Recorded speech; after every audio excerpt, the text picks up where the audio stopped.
Kwento Serye. Ang kwentong ito ay pinamagatang Si Mang Doro at ang Gintong Binhi.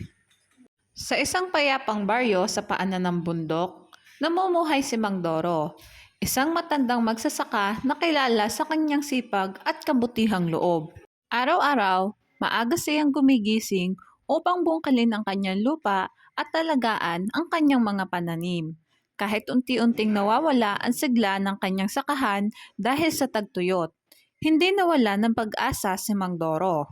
Isang araw, habang naguhukay ng lupa, may nakita siyang kakaibang bagay sa ilalim nito. Isang makintab na binhi na kulay ginto. Napangiti siya at sinabi, "Subukan natin tong itanim. Baka ito ang sagot sa aking panalangin."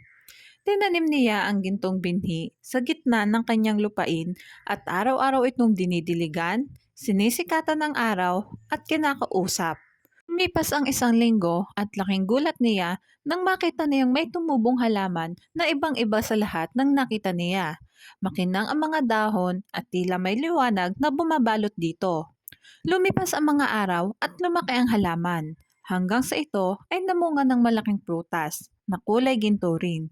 Kumalat ang balita sa baryo at maraming tao ang nagpunta sa bukirin ni Mang Doro upang makita ang mahiwagang prutas. Ngunit sa halip pagkakitaan nito, pinamigay ni Mang Doro ang mga bunga sa kanyang mga kapitbahay.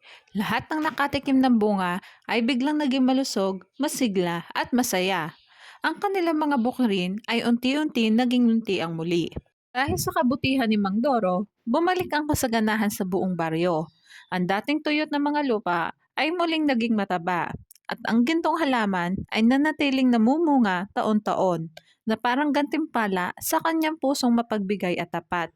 Mula noon, tinawag siyang alagad ng bukid at naging inspirasyon siya sa lahat ng magsasaka na huwag mawala ng pag-asa sapagkat ang bawat butil ng tiyaga ay may ani ng pag-asa.